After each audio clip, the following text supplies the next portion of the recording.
আমরা এখন প্রবেশ করলাম ধান্যকুড়িয়ার বিখ্যাত গাইন বাড়িতে।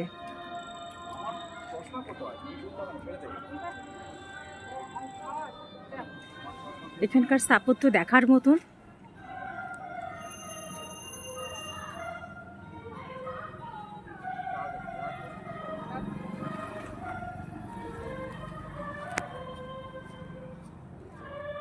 এবং এখনো পর্যন্ত খুব ভালোভাবে এগুলো দেখভাল করে রাখা হয়। গাইন বাড়ির অন্যতম একটি নাম শুটিং বাড়ি, কারণ এখানে বিভিন্ন সিনেমার শুটিং এখনো পর্যন্ত করা হয়।